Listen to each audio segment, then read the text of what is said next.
Every year, violent collisions kill 40,000 Americans and injure another 3 million. But there is no such thing as an accident. Every collision has a story as unique as the people involved. Rusty Haight is a leading authority on accident reconstruction. He trains investigators around the world to read the clues and solve the mysteries. All too often, we forget that driving's not a right, it's a privilege. You may have paid for your car, your insurance, your license, but that doesn't mean you own the road. So when you're driving and you're not in complete control of your faculties, that's just reckless. And when I'm talking about your faculties, I mean more than alcohol and drugs. I'm talking about if you're supposed to wear glasses when you drive and you choose not to wear them, then you get in a wreck. Whose fault do you figure that is? Bottom line, alcohol, drugs, speeding, those aren't the only ways to end up facing a reckless driving charge or worse.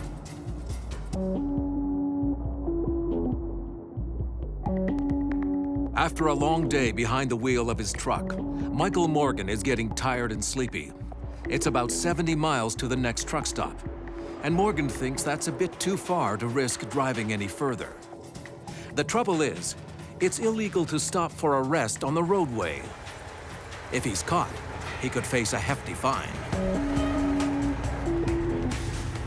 But given how heavy his eyelids are getting, Morgan decides to pull over and take a break for just a few minutes on a lightly traveled stretch of side road. He knows that almost 40% of truck accidents involve a sleepy driver, and he doesn't want to become a statistic. It's a decision Morgan will regret for the rest of his life. Barbara Shriver and her daughter Brooke are in a festive mood coming back from the movies. But the mood quickly shifts to panic and fear when Barbara notices a car zigzagging and coming up from behind at full speed. Mom, what's going on? Mom. In a matter of seconds, it catches up with them. And before they know what's happened, Barbara has lost control of her car. Up ahead, Michael Morgan's tractor-trailer comes into view, but it's too late. The Shriver smashed directly into the rear end at almost 60 miles per hour.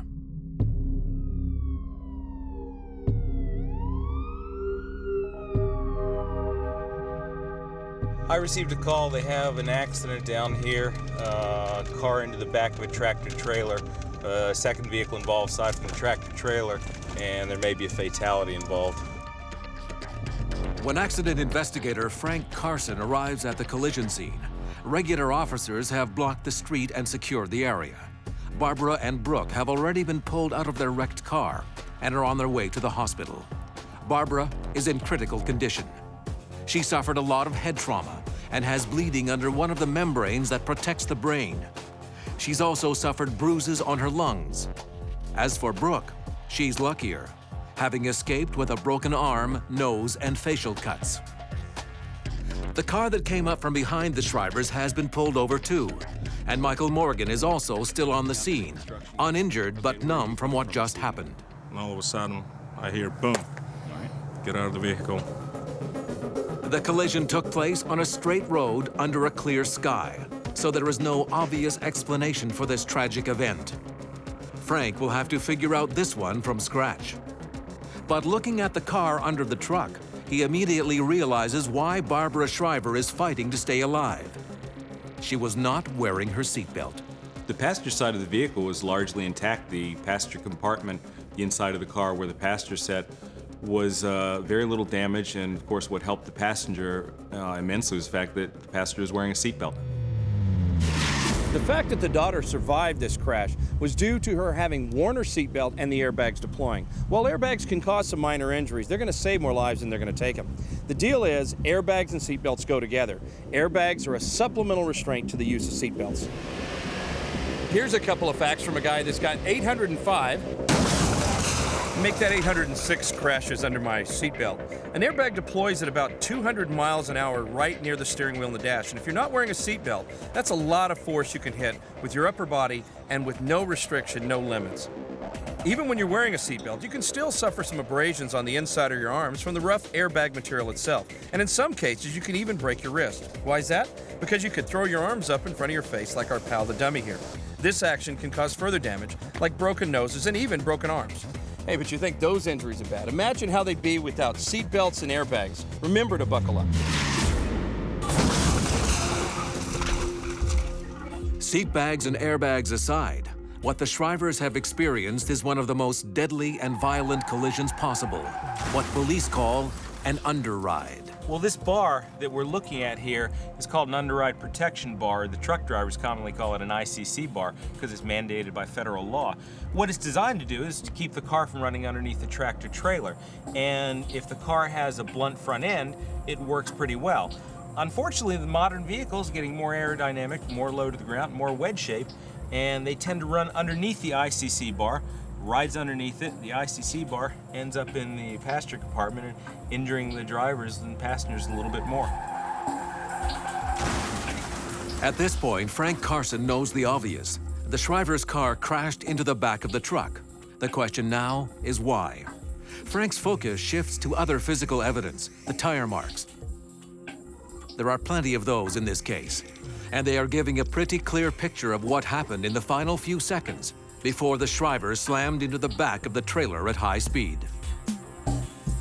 One of the first things I noticed when I got there was there were two tire marks leading in an arc from one of the lanes in the roadway right underneath the tractor trailer. So the first thing you know is that at some point, because the tire marks are in an arc, that the driver of the vehicle lost control for some reason. So there were two other tire marks that belonged to the third vehicle, and those marks led from what was the point of impact to the place where the vehicle came to a final rest. There was a third car stopped at the scene, and it could offer clues to what happened. Frank goes to examine it.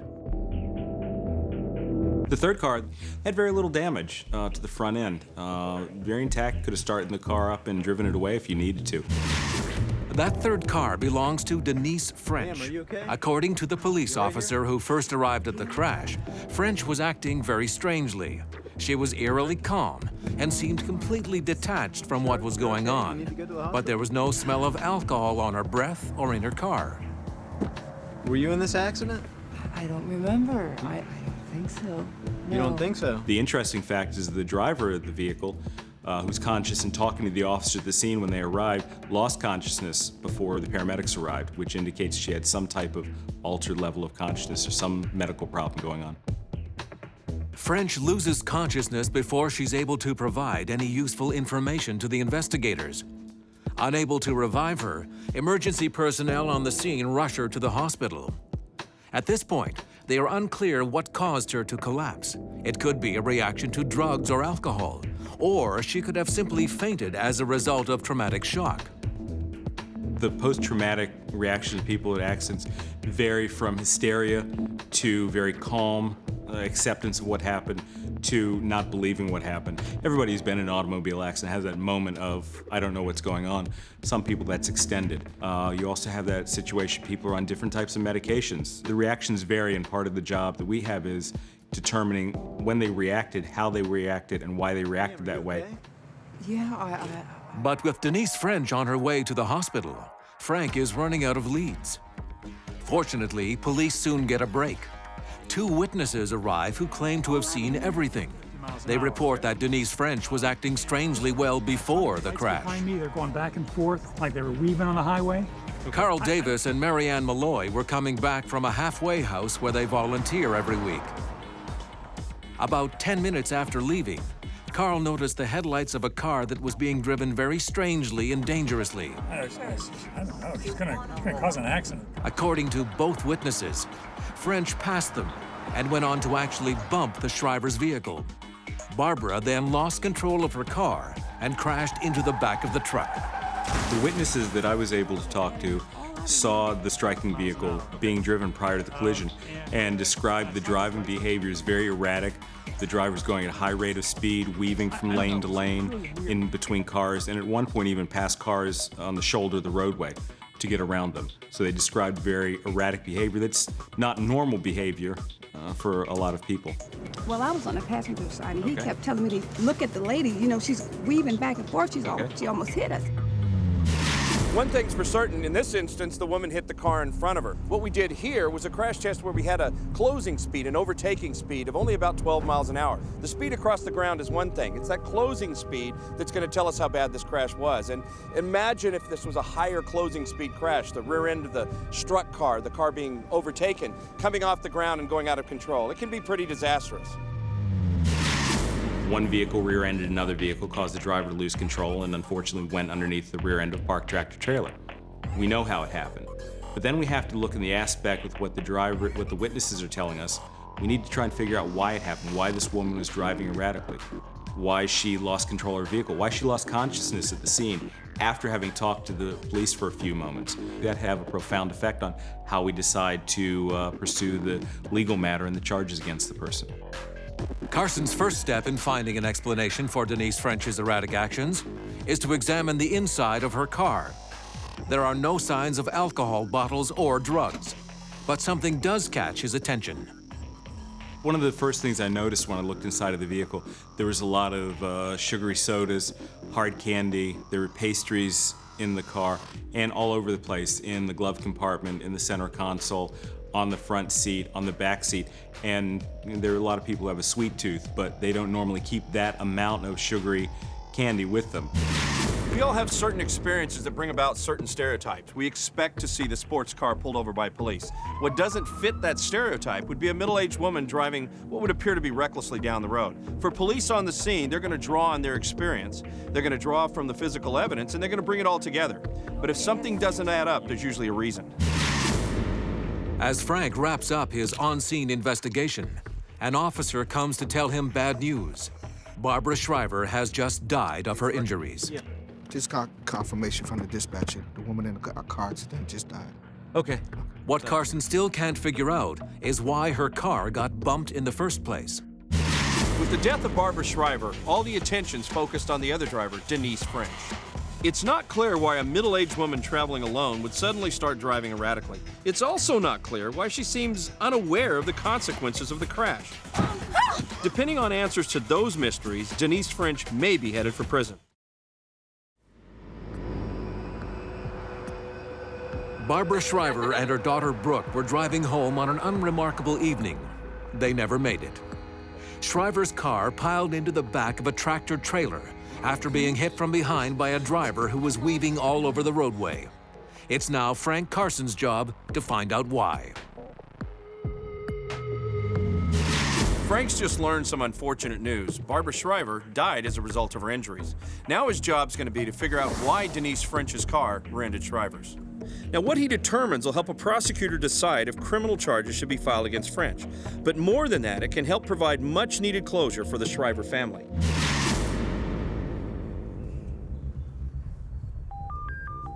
Frank Carson gets a phone call from the hospital. Denise French, who had passed out shortly after the collision with Shriver's car, is awake again. At the hospital, French reveals that she is a type 1 diabetic. What happened? You've been in an auto accident. I'm a diabetic. Diabetes is a disease in which the body does not produce or properly use insulin, a hormone that is necessary to convert sugars, starches, and other food into energy. As a former emergency medical technician, Frank Carson has seen his share of diabetic episodes. When your blood sugar level gets very low, most people realize that as hunger, or if you get really hungry, you get the shakes. With a diabetic, the reaction can be a little bit different. Again, Frank Carson's medical background helps him play out possible scenarios that would explain her actions before the crash and her attitude afterwards. He starts to wonder whether she was having a diabetic crisis. Normally, if diabetics, the sugar level drops too low in their bloodstream, they don't get that sugar that they need from hard candy or soda, they'll start feeling agitated, they'll start becoming disoriented, perhaps hallucinating, and eventually they'll begin to lose consciousness and pass out, and then it becomes a real health crisis for them, whether they're driving or whether they're at home doing the dishes.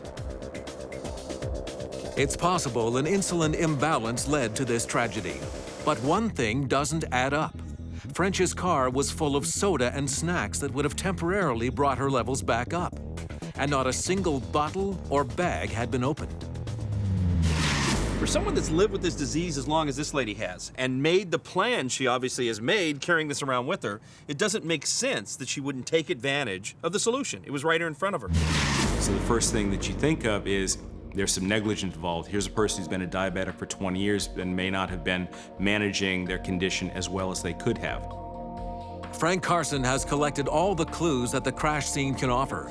With Denise French awake, the next answers will have to come from her. He goes to interview her at the hospital. But what he hears only deepens the mystery. Denise French doesn't believe she had a diabetic crisis. The driver told me that she had missed her exit where she was going to. She had gotten lost, so she decided to keep going, and she started feeling bad, and she thought that she would get off at the next exit to try and find some place where she could stop and take something to eat, perhaps to get over this feeling, to see what was wrong with her, and that's what she remembers. But Denise French also admits something very important to the outcome of this investigation. She says she doesn't keep a log of her daily diet, her blood sugar level, her insulin intake. The fact that she isn't doing this basic activity may add up to outright negligence in terms of this crash. Denise French may be looking at a charge of reckless driving causing death. But as Frank Carson assembles the evidence to present to the prosecutor, he uncovers something startling. It might even mean a 180-degree turn in terms of the possible reckless driving charge. As always, Frank Carson asks to see the medical records of the drivers involved in the accident. And that's where he finds an explanation, not only for French's behavior behind the wheel, but why she couldn't feel a diabetic attack coming on in the first place.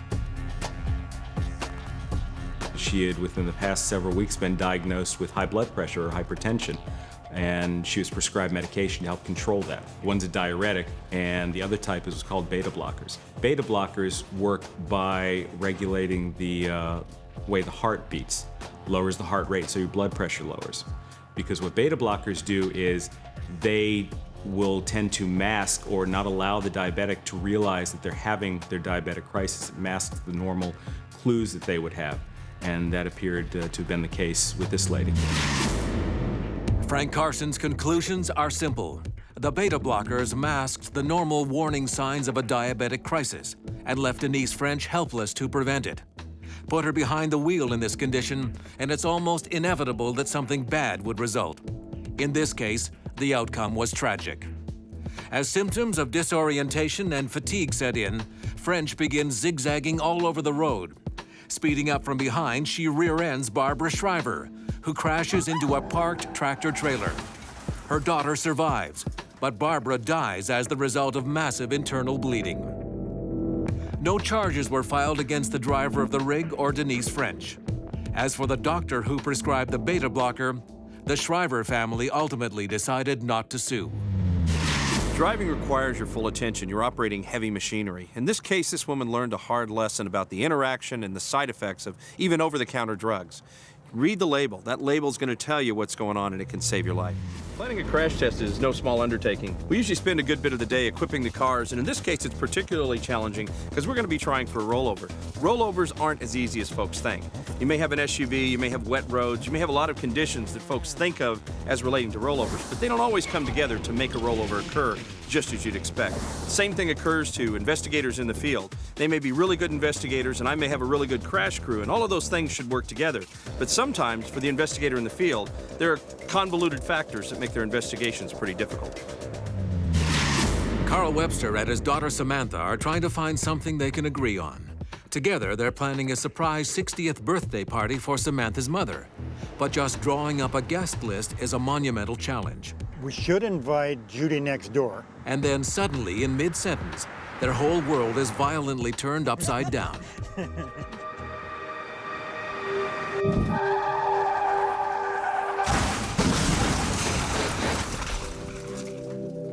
Despite the fact that he was wearing a seatbelt, Carl Webster is killed instantly, his upper body crushed as the truck rolls over and slides off the road. Outside on the grass, his daughter is virtually unscathed, but in a state of shock, having survived one of the strangest accidents investigators here have ever seen. As Samantha is rushed to the hospital, accident investigator Mark Wright arrives on the scene. He and his team of specialists are responsible for putting the pieces of this puzzle together. Why did the pickup flip over?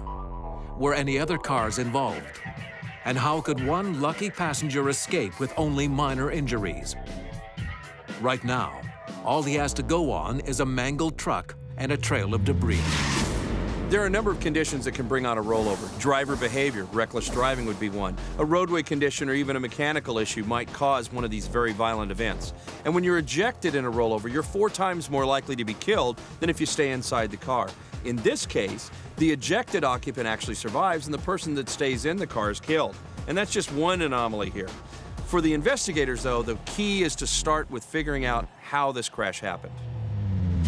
They don't generally just roll over for no reason. There's usually either a violent steering action or hit something to cause them to trip and roll over.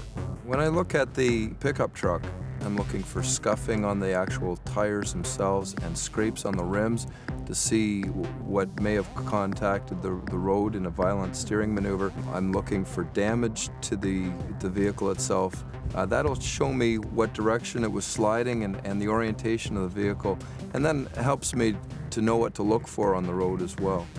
Unfortunately, the inspection of the truck offers Mark Wright no obvious explanation as to why this pickup suddenly began tumbling out of control. His next step is to begin the painstaking examination of a field of debris that stretches back almost 200 feet from the wreck. Just immediately leading up to where the pickup truck was paint transfer on the asphalt. And that's pretty typical of a vehicle that's on its roof. Before that, I saw some tire marks, and that's typical of a hard steer maneuver. Just before that, there was actually a circular scratch on the road surface. There was actually 2 of them, and they looked like 2 circular wheels. 2 circular impressions imprinted on the asphalt baffle Mark Wright and his team of investigators. Everything else in the debris field clearly came from Carl Webster's truck. But the source of these marks and the role they played in the crash is a complete mystery. So Mark, you've got a complex scene here with a lot of physical evidence. Have you sorted this out? Have you ruled anything out yet? Yes, I looked at the vehicle itself, and I've ruled out that it's been involved in a collision with any other vehicle. Have you got a working theory so far? Yes, I do. Actually, we've got a tire scrub and a circular impact mark on the ground, which does not come from the involved pickup truck. So my theory at this point is that it's hit something to cause it to go out of control. And you haven't found that yet? No, we have not.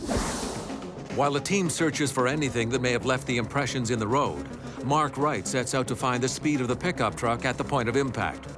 With no evidence to suggest Carl Webster was impaired, knowing his speed will allow investigators to better understand the crash. They'll know how suddenly a hazard would have appeared to Webster and why a minor impact produced such a devastating crash. Energy is equal to 1/2 mass times velocity squared. It's a very elementary equation that a lot of accident investigators learned in high school and middle school, but probably thought they'd never use again. Turns out, for accident reconstruction, this is a very useful model. We know the energy. We can figure out how much energy is used up skidding the car or doing damage. We know the mass, we know the weights of the car. So there's 2 of the unknowns. The last value, speed, that's what we're a lot of times solving for. And if we know these 2, we can get to that one. Mark determines that Carl Webster and his daughter Samantha were doing just 50 miles per hour in the seconds before their pickup struck an object in the road, flipped onto its roof, and began rolling across the road. As the on-scene investigation wraps up, Mark Wright is left to wonder about just what Carl Webster hit and whether he saw it in his final seconds or was oblivious to the danger. So you're driving down the road and you're faced with debris. You have 2 choices. You can swerve or you can hit it.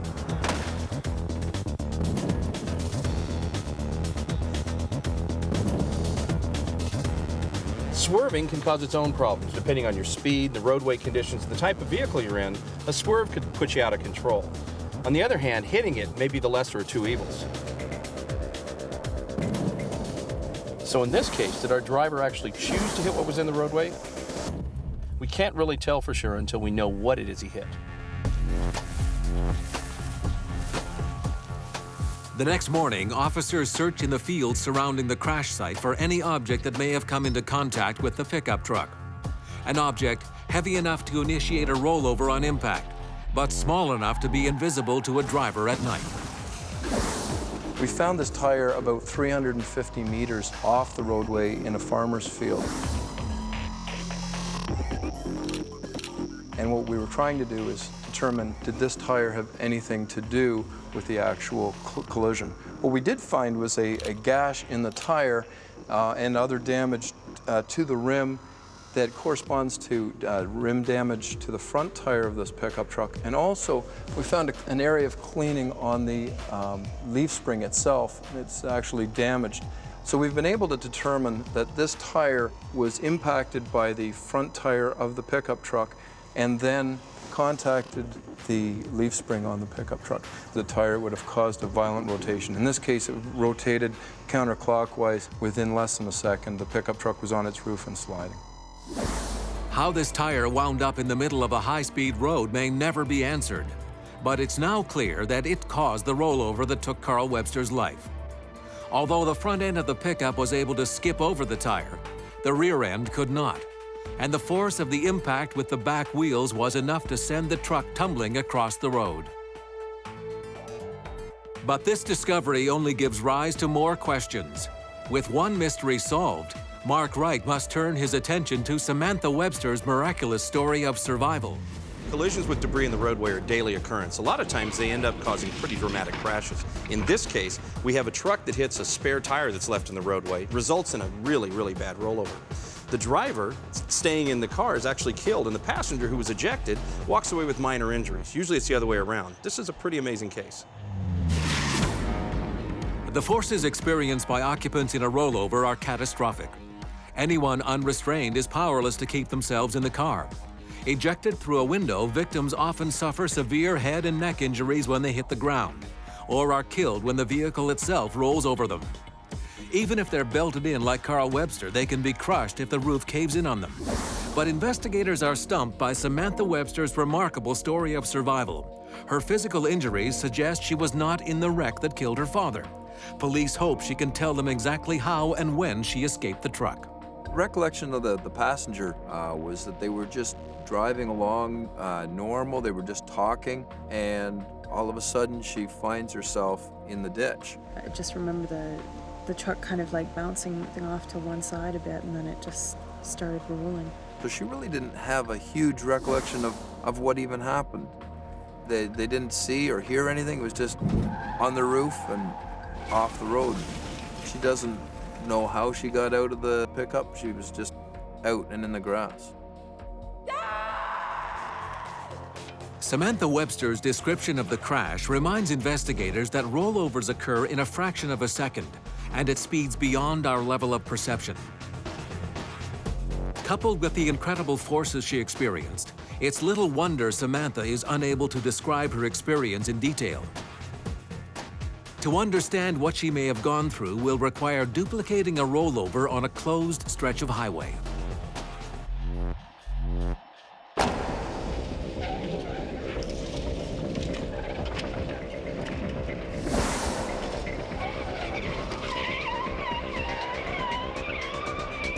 First attempt got both front tires off. Yeah.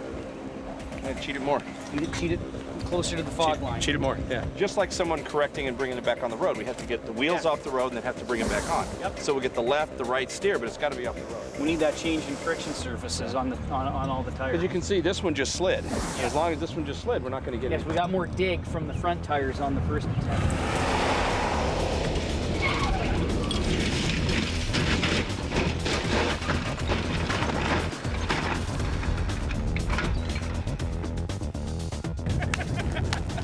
Now that's the way it should work. That was 3 complete turns and it landed on its feet just like a cat. Now look at the big impact on the passenger side on the off side of the roll. That would not be very friendly for the passenger. No, this is ugly.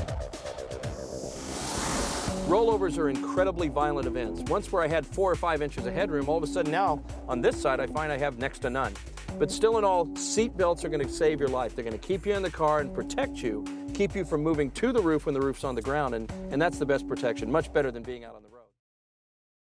The damage done to the SUV during the rollover test only reinforces the unlikelihood of Samantha Webster's miraculous escape. But Mark Wright has spent the better part of an afternoon examining the wreck of the pickup, and he now has a theory as to how Samantha was able to beat the odds and survive.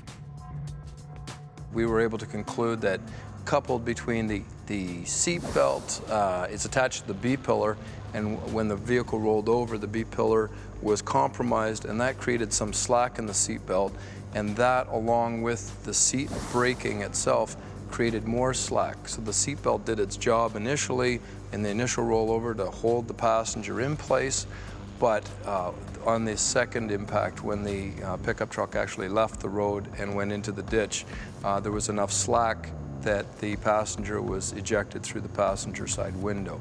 Fortunately for her, the ditch was soft grass, the ground was moist, and it was able to assist her in not sustaining any serious injuries. Typically, if a person's ejected, they come to an immediate deceleration because they hit another stationary object. That individual then will sustain massive acceleration, deceleration, rotation forces on the brain, leading to eventually brain death. In this scenario, what happened was that there was a slower deceleration because the person was perhaps sliding along the grass, and those types of deceleration forces that one associates with severe brain injury did not occur. Mark Wright arrived on the scene of a fatal rollover and found more questions than answers. But with the last piece of the puzzle in place, he is finally able to say exactly how this tragedy unfolded. Carl Webster is driving his pickup at about 50 miles an hour. Suddenly, he hits a fully inflated tire lying in the middle of the road. The front end of the pickup immediately bounces, raising the rear wheels. When they touch back down, the left rear spring cuts into the tire, forcing the truck onto its side and into a deadly rollover. Samantha's life is saved in those first milliseconds by her seatbelt, which holds her firmly in place. But the roll is so violent, it smashes the roof and rips her seat from its moorings, providing a momentary slack in the belt. This allows Samantha to be ejected out of the passenger window and onto the soft roadside grass. Had she stayed in the truck, she would have most likely been crushed to death. Although grateful to have survived, Samantha Webster doesn't dwell on how lucky she is. Her own survival is a daily reminder of the night she lost her father. The other interesting aspect of this crash was that spare tire in the roadway. You have to wonder how many people drove by that without hitting it. Drivers have a responsibility to secure the load in their vehicles. They also have a responsibility to get things out of the roadway that come off their vehicles when it's safe to do so. In either case, we wouldn't have known all of that had it not been for the good work of Mark Wright and the other investigators involved. Next, a young girl is struck by two drivers while riding her motorized scooter. Both say they couldn't avoid the collision. The physical evidence says otherwise. I got to the scene. Something really caught my eye was the length of the skid marks. I'm sure you've seen it before. A kid as young as 9 or 10 on a scooter zooming in and out of the streets and intersections. Makes you ask yourself, when are we old enough to be a responsible driver? Well, you'll get an answer in this next story.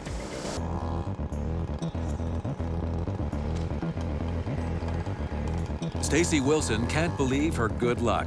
Her best friend Heather has just let her borrow a brand new motorized scooter for the first time. The 14-year-old is a bit wobbly on it, but gets going okay. After a quick loop through the neighborhood, she's just a few blocks away from home, but she'll never get there. Stacy's scooter drifts into the wrong lane of traffic with tragic consequences.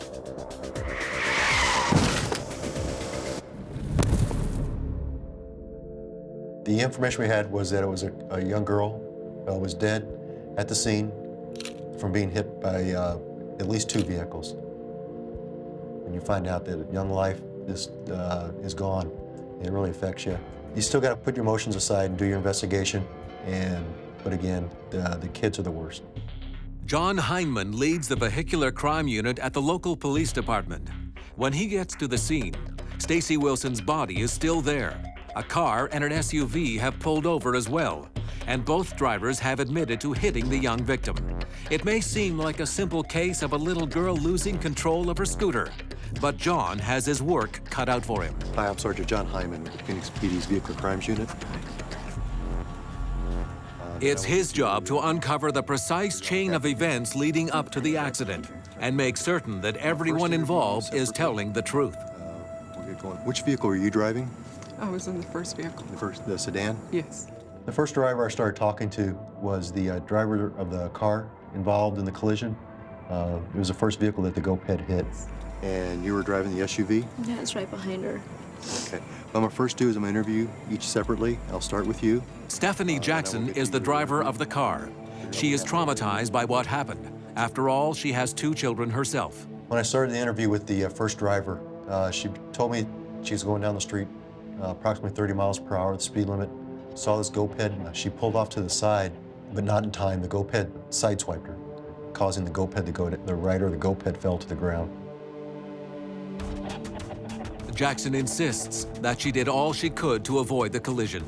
And so I veered off and had to swerve off of the road. Emergency workers on the scene suggest that Stacy head injuries are one of the most common causes of accident fatalities. Once the head is hit by a moving object, it accelerates very quickly, and then usually will decelerate once it hits the ground very quickly. The abrupt acceleration and deceleration of the soft brain within the hard skull causes massive injury in the nerves and the blood vessels throughout the brain. There's massive swelling in the brain because of the injury to the small nerves and the blood vessels. That swelling or edema within the brain can actually increase the pressure inside of the brain to such an extent that the heart is unable to pump blood flow to the brain adequately. In that case, what will happen is that the brain will eventually die. To verify Jackson's story, Heinemann examines her car. There are clear signs of the impact. A black scratch mark along the side of the vehicle appears to be consistent with the driver's explanation that the scooter and the car came in contact. There was alcohol, but we didn't drink. Heinemann also has witnesses. Bridget Turnbull and her brother James were walking down the street when they saw Stacy pass by on her motorized scooter. James gives the most detailed testimony. And as soon as the GoPed rider passed by him, he looked back, knew he was going to hit this car, and saw the collision with the sedan and the GoPed. The witnesses appear to confirm that it was young Stacy who hit the car, just as the driver said. The next interview is with Kathy Morgan, the driver of the second vehicle involved. Morgan is also in shock.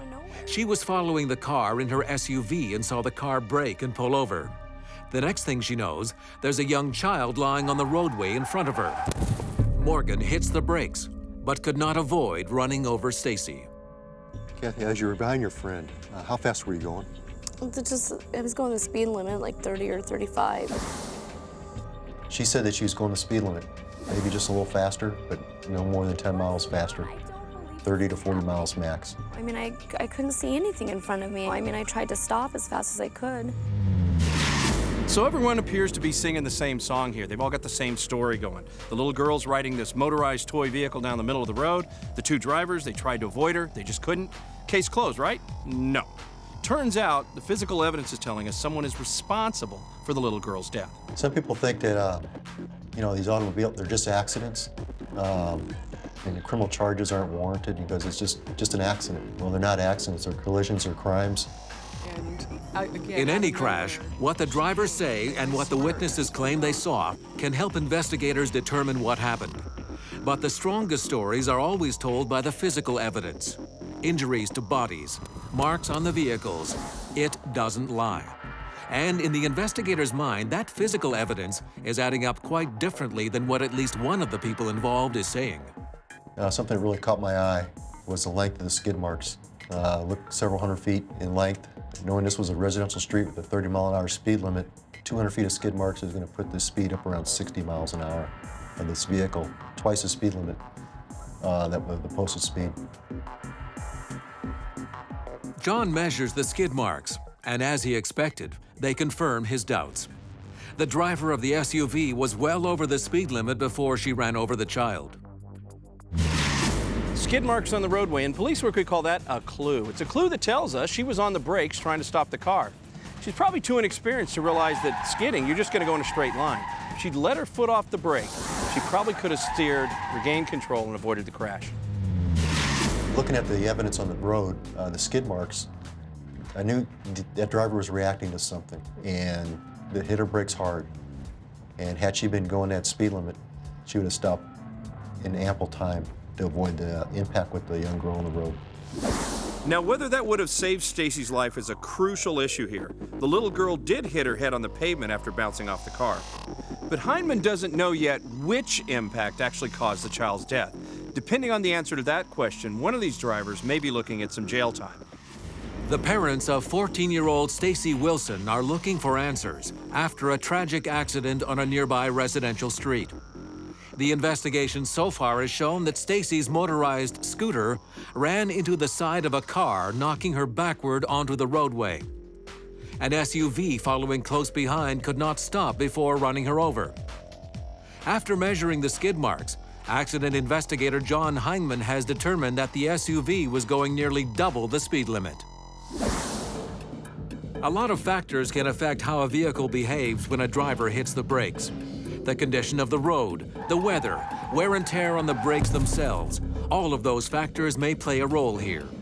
Since it was a criminal investigation, took the SUV and did a series of skid tests. 3 of the skid tests at 50 miles per hour, 60 miles per hour, and 40 miles per hour. Took all 3 tests, came up with my values that I needed for the investigation. Drivers don't realize what a difference 10, 15 miles an hour makes when it comes time to brake. It can be the difference between a good scare and a guilty conscience. What I'm gonna do is I'm gonna take this car and I'm gonna skid at 30 and then 50. See how much difference it really does make. Obviously, the faster a vehicle is traveling, the harder it is to control in a skid. At this point, it's John Heinemann's opinion that Kathy Morgan, the driver of the SUV, should be charged with vehicular manslaughter. 5 miles per hour. Kathy, I had a chance to look at the investigation. I know the GoPed's on the wrong side of the road, but I have an issue with your speed. I told you I was going the speed limit. You're not going 30 or 35. Just your skid alone has you at 60 to 65 miles per hour. I was not. There was nothing I could do. It wasn't my fault. It's going to be a homicide investigation. What? And the case is going to be sent to the county attorney's office. I didn't do anything. I didn't mean to hit that girl. Young girl died. And had they been going 30 miles an hour, the speed limit, nothing would have happened. They would never even impacted that victim. So we got an obligation to the victim to set forth the criminal proceedings and put the criminal justice system in motion. You know, maybe harsh, but there's consequences with everything. The next step is to determine exactly how the victim was killed. To get a conviction, John's going to have to show that it wasn't the first impact and fall to the ground that killed the little girl, but rather the second impact with the SUV. To do that, he's going to go to a biomechanical expert for a head drop test. Biomechanical experts examine how both internal and external forces impact the human body. The head drop test will help determine if the force of Stacy's fall after the first collision with the car caused her fatal skull fracture. John, what we have here is a drop tower. This will allow us then to look at the question, in this case, of whether or not falling over could have produced the head injury that we see in the victim. And this is what it looks like. What we saw in the head drop experiment, John, was the force that results strictly from a fall. And we demonstrated on the basis of magnitude that that would be insufficient to produce any kind of major head injury, certainly not a fatal one. Remember that Stacy was wearing a helmet, which significantly reduces the impact and the injuries caused by the fall alone. And that is only one of the elements that leads Kerry Knapp to his conclusions that Stacy could not have died as a result of her fall. Her head injuries reveal another story. What you get in a broad-based strike like that is, if you get anything, you get a very large, round depression.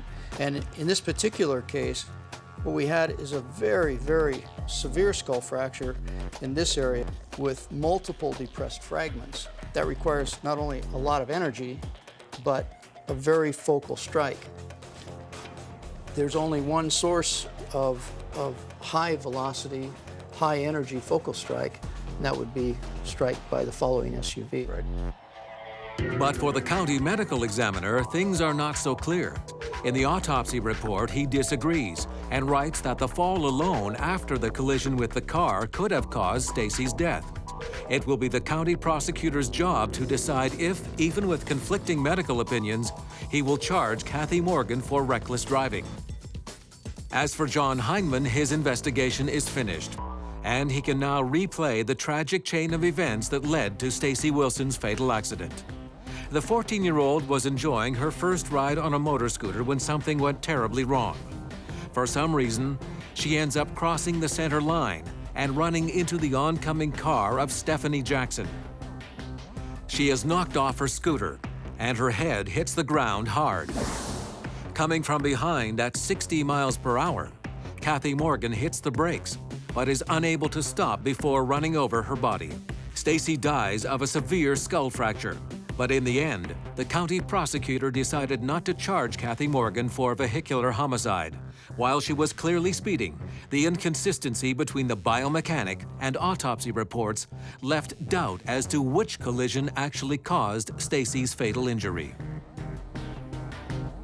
However, the city had enough information to develop a ban on toy vehicles in the roadway, and a lot of other cities and states have followed suit. As for our two drivers, well, hopefully they're going to follow the rules of the road, and this will change the way they drive. Remember, speed kills.